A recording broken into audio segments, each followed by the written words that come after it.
History has been a rocky road for those we label as mad. The mentally ill were treated more like animals than human beings. There was no hope of cure, only endless torture. They could bleed them, they could leech them, they could douse them with cold fluids. Out of sight, out of mind was no answer either, as their voices struggled to be heard.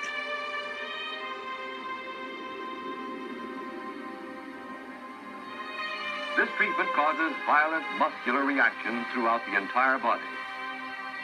But a new age has dawned. Has drug therapy finally cured the problems of the fragile mind?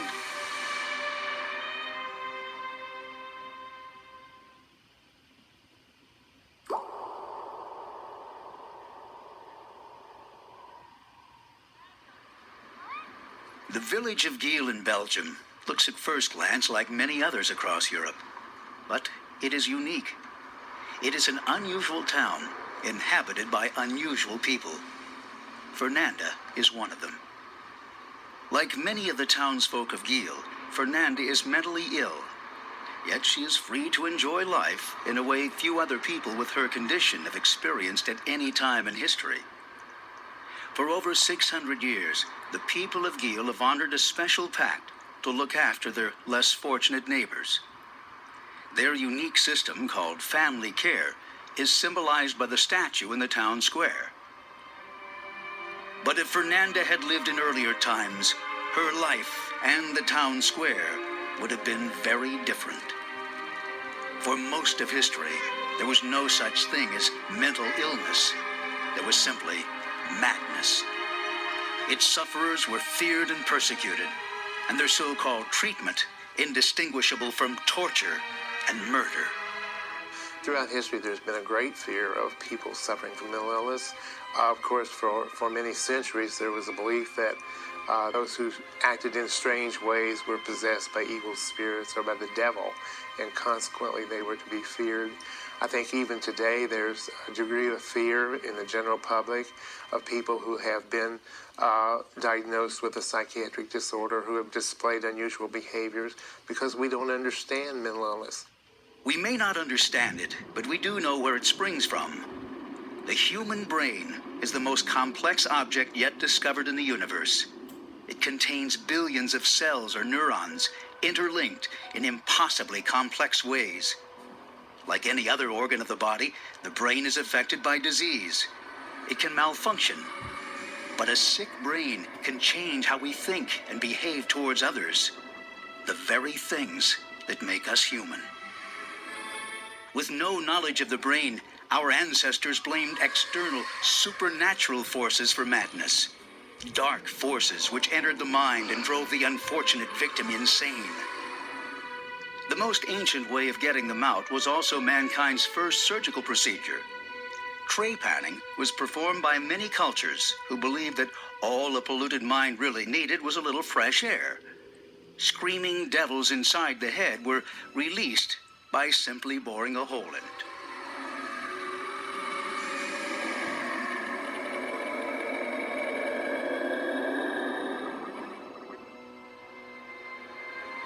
The ancient Romans blamed the heavens for their mental troubles. The word lunatic comes from luna, the Latin word for moon.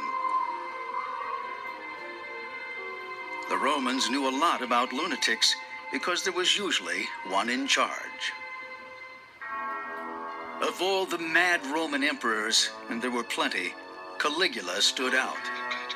He started off fairly mildly by making his horse a senator, but it was all downhill from there. During his reign, he showed a flair for madness, cruelty, and megalomania seldom matched in history. It's now suspected schizophrenia was responsible for much of his extreme behavior, and only his godlike status protected him from the usual fate of the mentally ill.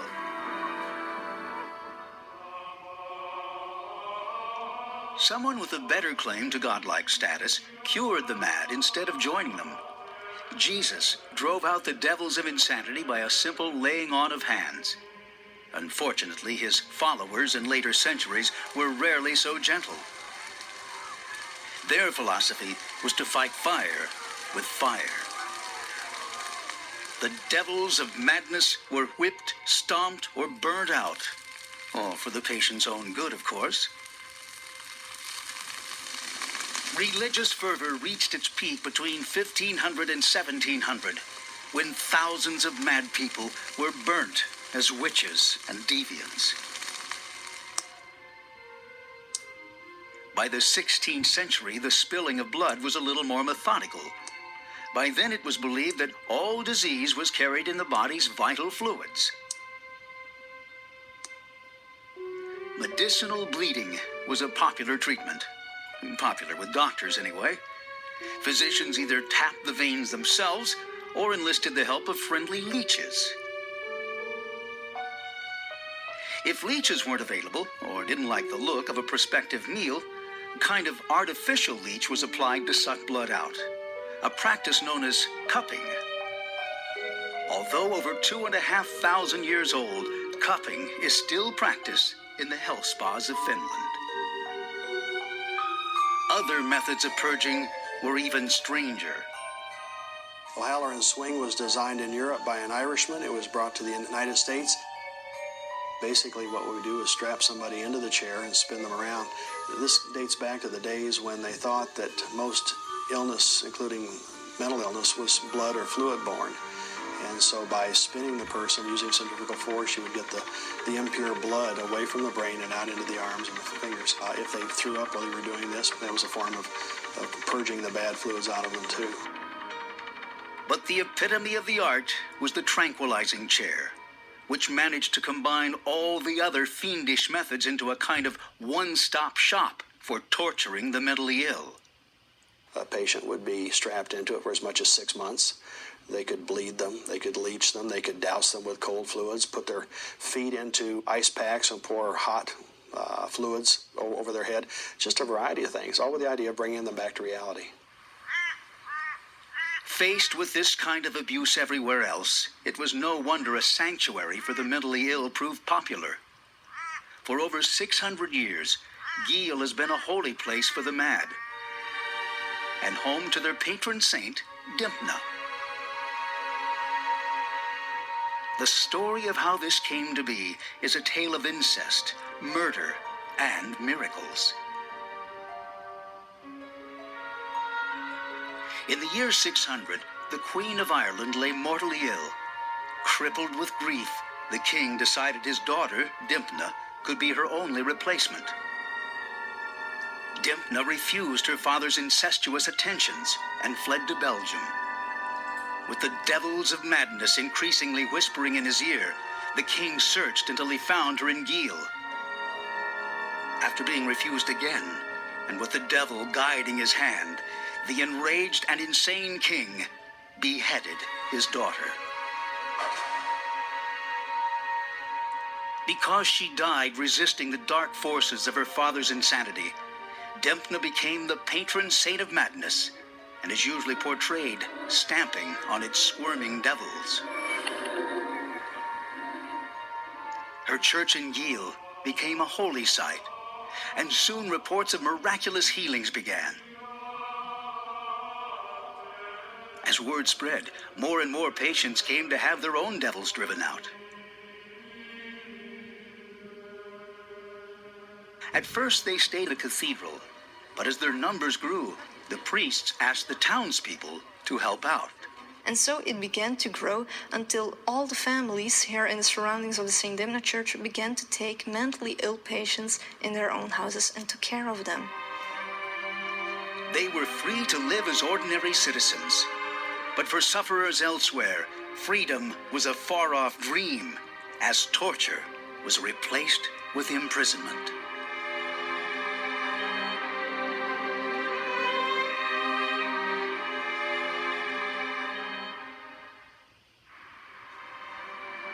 Saint Dimpna, the patron saint of madness, keeps a watchful eye over the central hospital in Geel.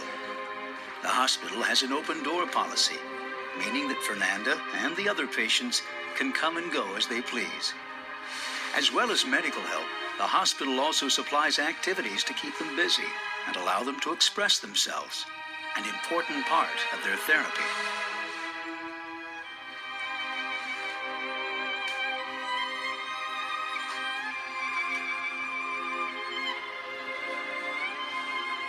Patients can give something back to the community by doing simple jobs. The bicycle repair shop keeps half of Geel on the move. But the mentally ill once had to endure a much worse kind of chain, as this sculpture by a former patient shows.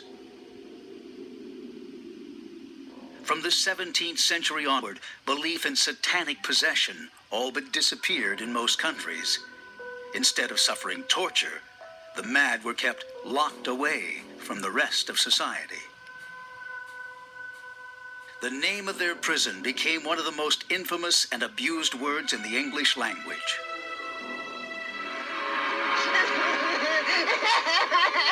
The most terrifying form of evil is that which lurks within the human mind.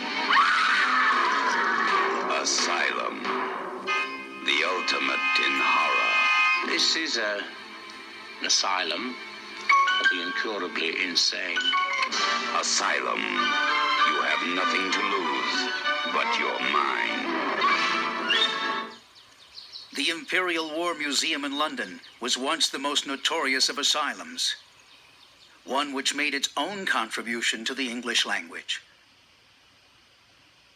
Bedlam is a word that is now inseparable from chaos and mayhem. While the guns from mighty battleships now stand guard outside, the entrance was once under the gaze of two statues, raving and melancholy madness. These tortured figures provide new testimony to the grim conditions that once existed inside.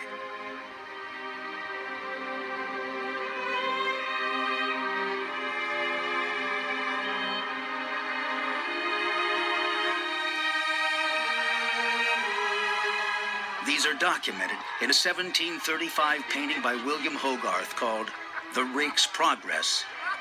It shows scenes that are literally bedlam. Filthy and deranged patients roaming free and unsupervised in the chaos of the wards, where they would probably spend their whole lives. The painting betrays another of Bedlam's guilty secrets: two spectators watching for sheer entertainment. Where families now visit the War Museum for recreation, 200 years ago, their ancestors walked the same halls for the same reason. Asylums and their unfortunate residents were a popular form of amusement for 18th century Europeans. French asylums were equally bad. In 1790, the physician Philippe Pinel was placed in charge of the Bicêtre, the hospital for the mentally ill in Paris. He was appalled at what he saw.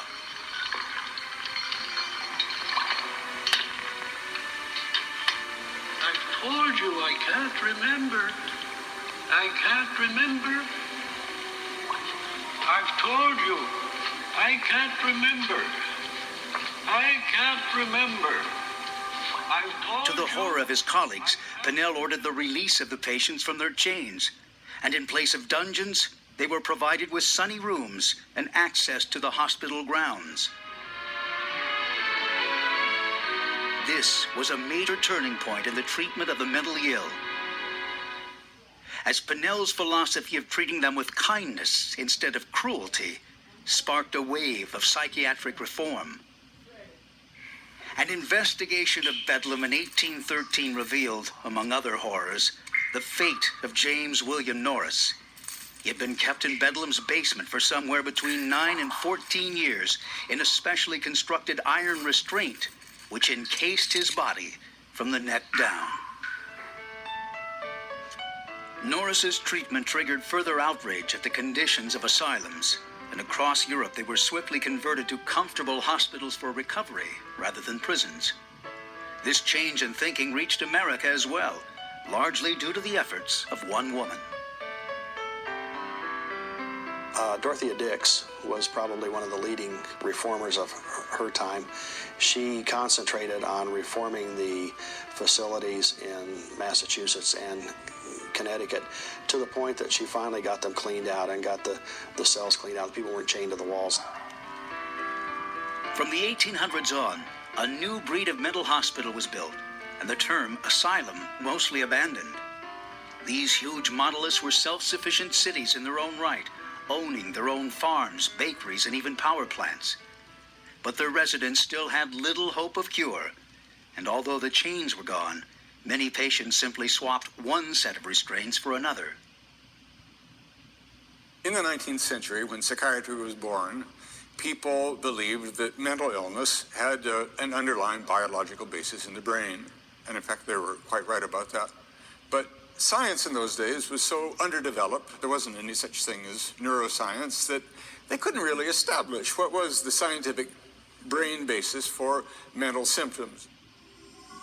And so focus returned to mysterious cosmic forces thought to influence human behavior. One such force was called animal magnetism by its discoverer, Franz Mesmer.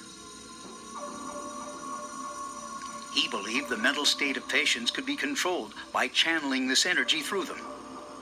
This was achieved by putting the patient into a trance, a method named mesmerism after its discoverer. Mesmer's theories of animal magnetism never caught on, but his trance therapy was adapted by psychiatrists and renamed hypnotism to make it more credible. Physicians such as Jean Charcot began to experiment with revealing the inner thoughts of patients under hypnosis.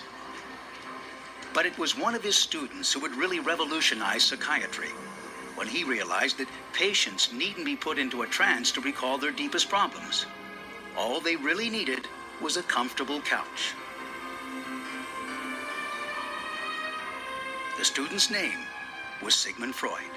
Psychoanalysis came along at the end of the 19th century and had a totally different vision of the causes of mental illness. It was thought to have nothing to do with the brain. It was believed and said to be psychogenic, to arise in the mind. And Freud's own version of it was that psychiatric illness arose as a result of anomalies in early childhood socialization, problems with toilet training, having seen the mother naked, having heard mommy and daddy making love one night. That could ruin you forever, basically, in terms of psychiatric illness.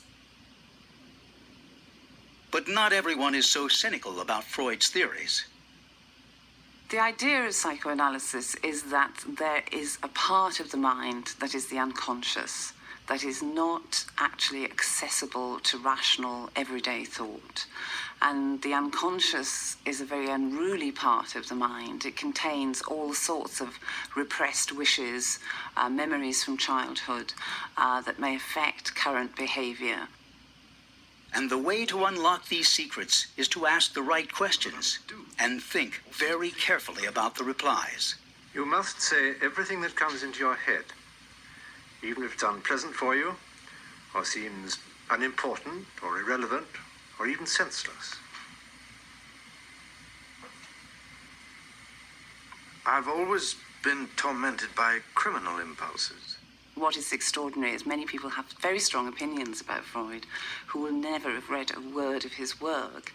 And then often when people get back to his work and read it, they realize that given that there are 23 volumes in English, there's an extraordinary amount of observation, analysis, speculation that can be plumbed in the 21st century.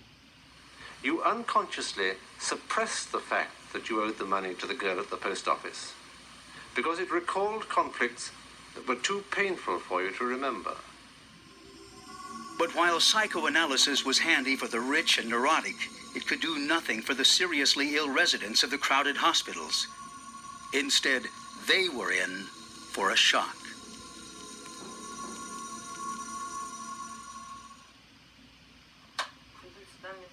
Despite her mental illness, Fernanda can live a normal home life with her foster mother, Linda. She has at last found somewhere she belongs. And after losing her husband, Linda has someone to keep her company.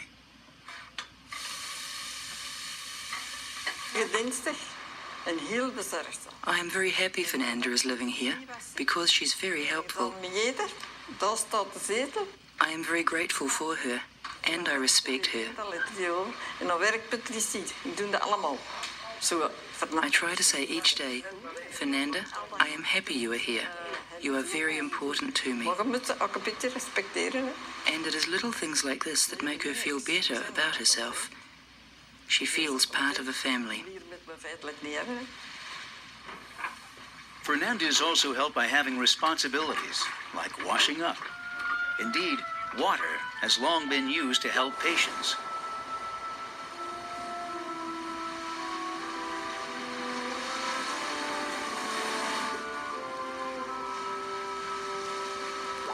The early 20th century saw a return to the elements in treating the mentally ill. Hydrotherapy involved putting agitated patients in a bath of warm water until they calmed down. A fairly effective cure, as all of us who love a hot bath know well. However, this represented the most sophisticated end of the spectrum. For many years, patients got plenty of hydro, but very little therapy.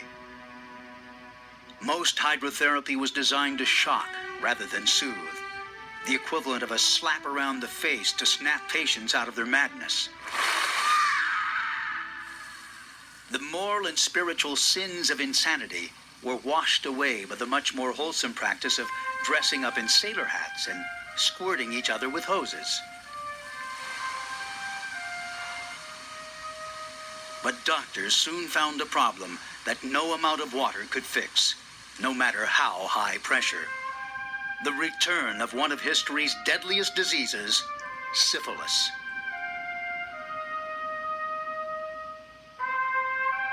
Syphilis was a major cause of dementia. Probably 80% of all cases in mental hospitals were either caused by alcohol or by syphilis. Syphilis was the AIDS of the time.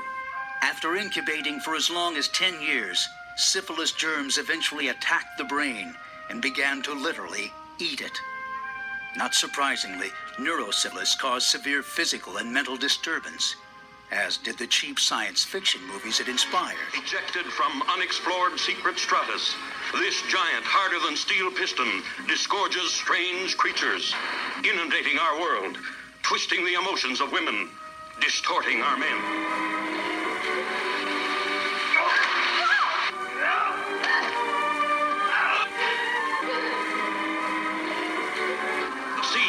The brain eaters.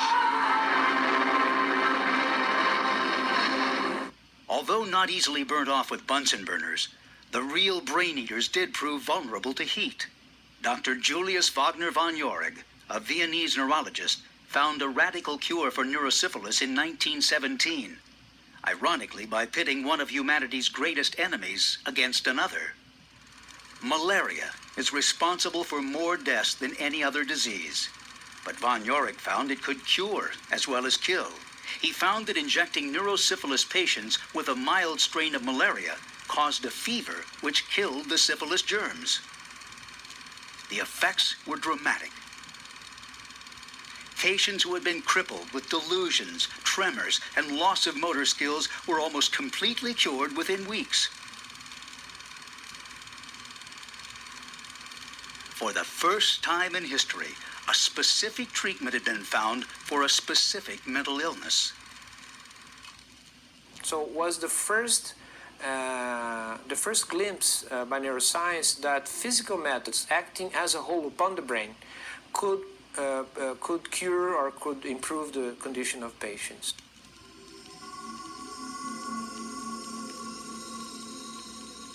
Encouraged by this success, doctors began to look for physical cures for other mental illnesses.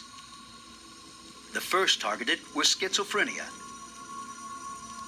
Physicians had long noticed that patients who suffered epileptic convulsions were very rarely schizophrenic. Based on this observation, psychiatrists leapt to a rather large conclusion. So the thought was that if the convulsions could be artificially induced, perhaps this would cure the schizophrenia. The first method attempted was injecting patients with insulin. Insulin is a hormone responsible for maintaining glucose levels in the blood, and an overdose of it caused a shortage of glucose to the brain cells. Convulsions and a deep coma soon followed. But it also seemed to shock some patients into recovery. It did not do much to cure the schizophrenia, but they found through experience that those patients who had been suffering from depression suddenly were on top of the world. They were feeling better. And so therefore it became a form of treatment for severe depression. Another drug called metrazole was cheaper, faster, and more powerful than insulin in provoking convulsions. Too powerful, as it turned out, as nearly half of patients injected with it suffered spinal fractures. And both drugs proved hard to control. So they would give insulin, and then to stop the convulsions, they would give a glucose injection. If you don't do this well, you may kill the patient, right? Metrazole is even more dangerous. So physicians needed a cleaner way of provoking convulsions, more controllable way. After already using fire and water to treat the mentally ill, physicians turned to another primal force, electricity. Ancient Roman physicians had first harnessed its power by placing electric rays on the heads of the mad. They called the numbness caused by their shocks narcos, or sleep, which is where we get the term narcotics. In the 18th and 19th centuries, scientists tried to control electricity and magnetism by artificial means, often with alarming results. Mild shocks were applied to muscles and nerves. But they still didn't put a smile on the face of patients. In 1937, 2 Italian doctors were inspired by watching animals being stunned at the local slaughterhouse. Ironic, considering what was to follow. They developed a method of applying strong shocks across the skulls of humans, a process that would become infamously known as electroconvulsive therapy. This was by far the best method of provoking shock therapy, and was widely used, and insulin and metrazole were abandoned. ECT was adopted around the globe and swiftly became standard treatment for many severe illnesses, especially severe depression.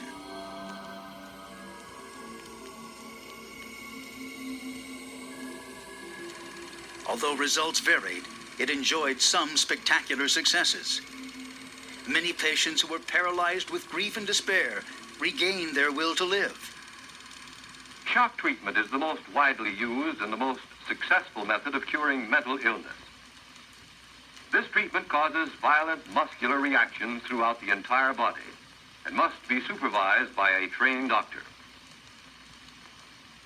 No one is quite sure how or why shock treatment cures mental illness, but it does straighten out tangled thinking, and the greatest majority of patients so treated are cured. Unfortunately, ECT's success would also prove to be its downfall, as it became overused and then inevitably abused. When I was assisting with electroconvulsive therapy, the average length of treatment might be 5 to 10 experiences, and there were patients there that had 300, 400, 500 treatments without stopping. And as a result, their senses were dulled, their brains were just fried, from the extensive use of ECT. It was even used as a means of punishment. If a patient left the hospital on unauthorized absence or misbehaved in some way and displeased the physicians, they could be transferred to electroconvulsive therapy. Although there was no pain associated with the treatment, it was really something terrible for the patients to anticipate, and there was a lot of fear associated with it. But this fear was nothing compared to the outright terror another radical treatment would bring: the ice pick lobotomy. As the people of Geel go about their daily lives, it's impossible to tell who among them is mentally ill and who isn't. And to them, it doesn't matter. Unfortunately, most people have always judged by appearances. The more invisible something is, such as mental illness, the more we have to make it visible. So in the Middle Ages, there is a very strong set of images that have to do with the way the mentally ill look. In the 19th century, starting really in about the 1860s, what had been theological notions of madness, God punishing become scientific notions of madness. And a French physician by the name of Morel takes the notion of the fall from grace, right, the being driven out of the Garden of Eden, and he turns it into a medical notion called degeneration. The madman is degenerate, and he bears upon his or her face the signs of their degeneracy. They're throwbacks to earlier stages of human development. They look primitive. And that's the beginning of a kind of a science of insanity, a science of being able to see the insane. By the end of the 19th century, there are atlases, literally atlases, like atlases of maps. We have atlases of pictures of the mad, which enable us to take and look at that picture and look at the patient and say, that person has depression, that person has melancholia, because that person looks like a depressive. When photography became available to asylums at the end of the 19th century, it too was used as a method of diagnosis. Patients were forced to have their portraits taken as part of their so-called treatment.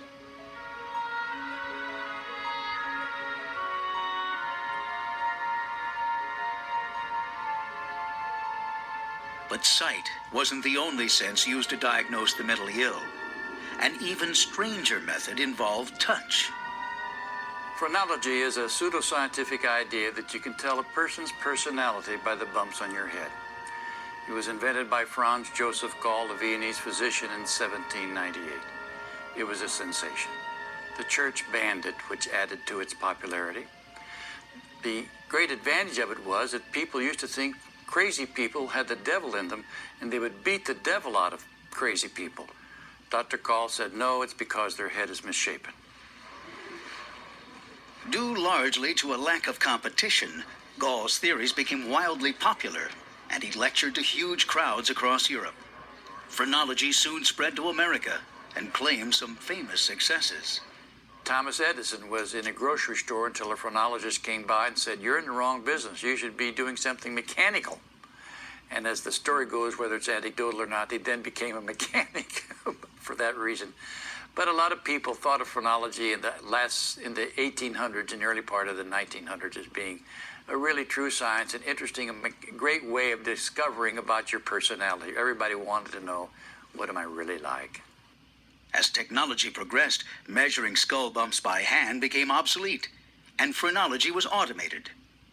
In 1925, a fellow in Superior, Wisconsin, began making a machine to measure the shape of a person's head, and he called it the psychograph. We're going to put this down on your head and print out a paper tape rating your personality 1 through 5, 1 being deficient, 5 being superior. Here we go now.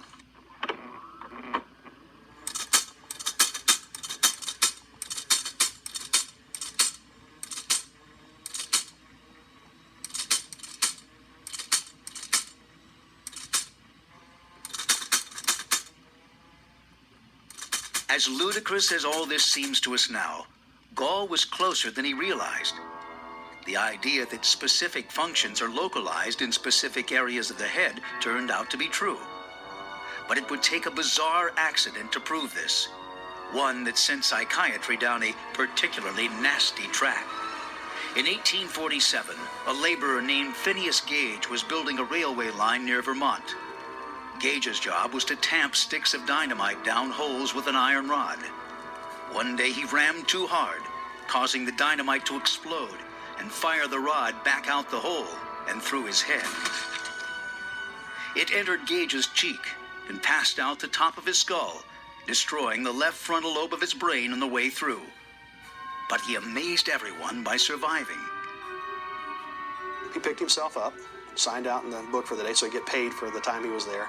And then he went to town, and the doctor who saw him just kind of put a flat back over, put the skin flat back over, put a stitch in it to keep the dirt out. Well, Gage lived for 13 years. His personality changed. He had been a real hardworking, God-fearing family man before the accident, but after the accident, he couldn't hold a job, he got divorced, he'd cuss at the wrong time. It just was a real ne'er-do-well around town. 100 years later, a Portuguese neurologist called Egas Moniz rediscovered Gage's story, while researching how to control the most violent of his patients.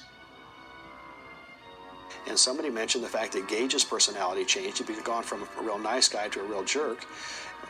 Why couldn't they hopefully reverse that?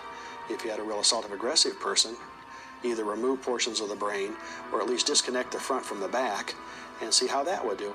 Moniz developed a method of drilling holes in the skull, inserting a fine instrument, and carefully and strategically severing the connections between the frontal lobe and the rest of the brain. This would become known as a frontal lobotomy. His initial results were striking. Severely agitated or violent patients responded almost miraculously to the radical treatment. As a result, Moniz received the Nobel Prize for Medicine in 1949. But even after this great reward, he was cautious with his discovery. He was very reluctant in using this broadly in all kinds of diseases. He was thinking that this operation would be a last-ditch effort to curb very severe disease. It did work only in certain cases. But the followers of Egas Moniz were not so selective. An ambitious American physician named Walter Freeman read of his success. Unlike Moniz, however, he saw lobotomy as a cure for almost any mental illness and a way of clearing out the country's asylums, packed with the psychological casualties of World War II. Freeman and his partner, James Watts, found Moniz's careful operation too slow for their needs and developed a quick, non-surgical method of their own. Inspired by a common household implement, the transorbital or ice pick lobotomy was born. The first patient that Freeman and Watts lobotomized was a 63-year-old gal from Kansas, very assaultive, aggressive. The next day they asked her how she felt, and she said, well, she didn't seem to be as excited and it wasn't as important to her. Well, they thought that was just great.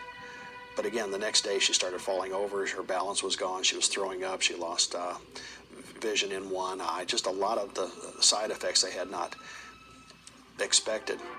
Undeterred, Freeman began performing more and more lobotomies.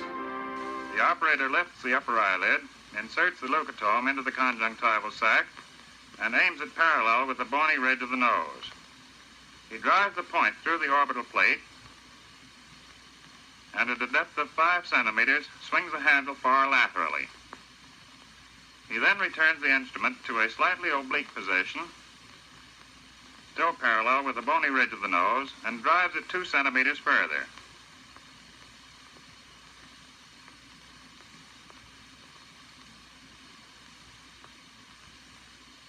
Steadying the patient's head, he then moves the handle of the instrument about 20 degrees medially and 30 degrees laterally.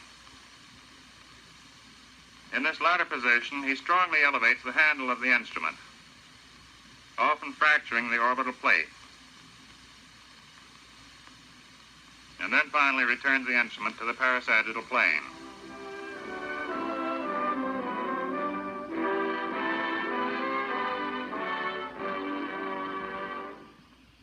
By 1951, Freeman was a celebrity, and nearly 20,000 lobotomies had been performed.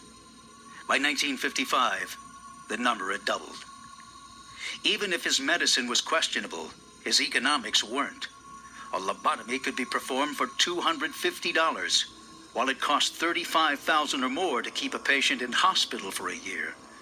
It didn't take much to persuade mental institutions that lobotomy was the answer to all their problems. Luckily for mentally ill people everywhere, a new era was about to dawn. A revolutionary discovery in 1952 would usher in the golden age of drug therapy. By the early 1950s, psychiatric care had reached another dead end. Lobotomy was disgraced, shock therapy only helpful in some cases, and the hospitals were once again crowded with patients with no hope of cure. For a lot of the patients, it was the last stop. There were patients that were admitted to the hospital that had no hope of leaving the hospital. But drug researchers were about to come to the rescue.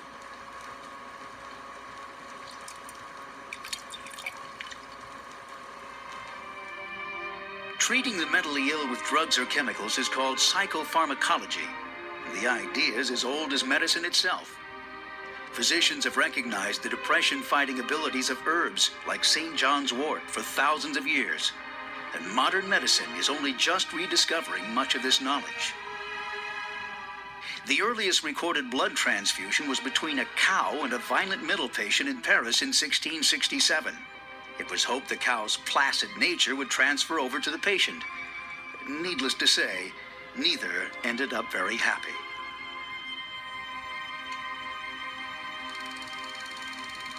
In the 19th century, advances in chemistry rekindled interest in using pills and potions to change the personality.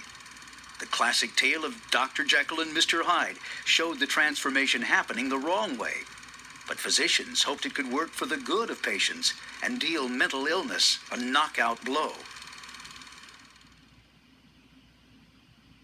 They would have to wait until 1952 for the first punch to be thrown. A drug designed to fight nausea after anesthesia was found to have amazing effects on acute psychotic illness. Its name was Thorazine. And this was such a revelation to psychiatry as a whole that you could take these patients who had been hospitalized, some of them for decades, in the back wards of mental hospitals, often under unbelievable conditions, and give them basically a pill that would make them virtually well again. Hope spread through the besieged doctors and patients in mental hospitals. Its striking results made Thorazine highly profitable.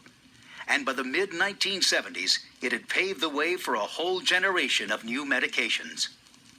The discovery of these drugs brought psychiatry back into the mainstream of medicine. It made psychiatric illness seem like all other forms of medical illness, and psychiatrists became once again real doctors instead of glorified social workers. And this happened via the platform of the neurosciences. One particular area of the brain attracted the close attention of researchers. Although brain cells, or neurons, transfer signals to each other, they are not actually physically connected. Nerve impulses are transferred across the gap by chemicals called neurotransmitters. One in particular is linked with depression, serotonin. It is believed that imbalances in serotonin levels cause disruption to the brain and negative changes in mood. So when a drug was found that restored the balance of serotonin and seemingly cured depression, researchers knew they were onto a winner. The drug's name was Prozac, and it became one of the largest selling drugs of all time. Introduced in 1987, within 2 years, pharmacies were filling out 65,000 prescriptions per month in the U.S. alone. Within 5 years, 4.5 million Americans had taken it. Soon, it wasn't just the seriously ill who were enjoying the fruits of chemical labor.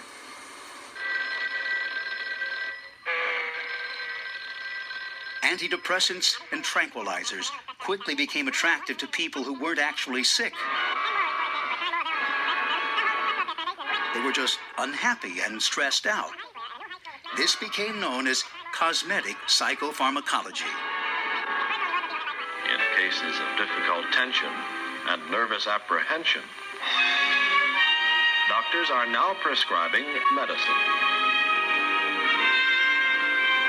It makes those who fear they're about to quit feel like they're ready to begin, bidding their darkened spirits goodbye for the calming peace of a cloudless sky. There'll be fewer breakdowns and insomniacs when more of us have learned to be relaxed. This is perhaps the greatest irony in medical history. We have traveled from the days when treatment was so horrific, the last thing you'd ever want to be is mentally ill, to a time when it is so effective, many of us confess to being ill in order to receive our happiness in an easy-to-swallow form. But just as the number of drugs has increased, so have the number of mental illnesses for them to treat. In the beginning, there was just madness. To that were later added melancholia, mania, and moral defection. In 1930, German psychologist Emil Kraepelin coined the terms schizophrenia and manic depression. And since then, they have been joined by hundreds of other descriptions of our deepest fears and problems.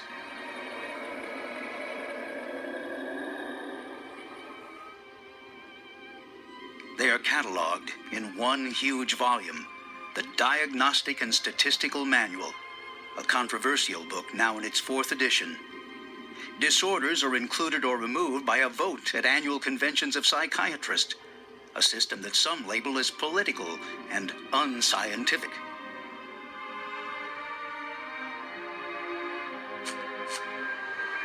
At least one controversy has gone away. Psychosurgery has progressed far beyond the horror days of lobotomy. Doctors can now locate tiny tumors and lesions in the brain using advanced scanning techniques and destroy them without opening the skull or even touching a hair on the patient's head. Radiosurgery uses a so-called gamma knife to project a thin, powerful beam of radiation into a single focus within the brain with pinpoint accuracy. But even with all this technology available, some people still prefer the old-fashioned ways. I had read in medieval times they did a lot of trepanations to release evil spirits, that they would put a hole in the head that would release the evil spirits. Basically, these people had epilepsy or manic depressives or schizophrenics or so forth. And I thought there must be something more to this. And I suffer from depression, and not nearly as severe as it was before I was trepaned. But I suffered from depression. I thought, what do I have to lose here? I'm 56 years old. I've gone through this depression for years and years and years, and what do I have to lose? Let's try this and see what works.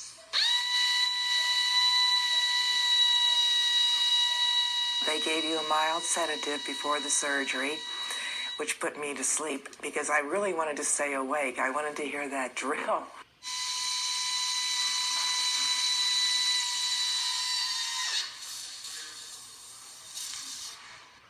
And after the surgery, you went to recovery for about an hour and a half, and that was it.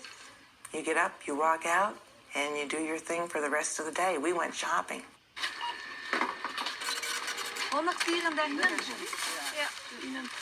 Safe in Geel, Fernanda is lucky to live in an enlightened and tolerant society whose lessons are just starting to be learnt by the rest of us. For many years, particularly during the medieval period, the mentally ill were treated more like animals than human beings. And I think one of the greatest changes that I have seen during my career with the Department of Mental Health was the change in attitude toward the patients, realizing again they are human beings and they need to be treated with respect and dignity. People like Geel District Nurse Mark Hendricks have known this for a long time, and with his help, Fernanda will continue to prosper. When I talk to Fernanda and ask her what's the difference between an institution and being in family care, she always said, I can go where I want. She feels she's someone. I am a person, I'm doing very well. I can't live on my own because I have some troubles, but I'm free.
golden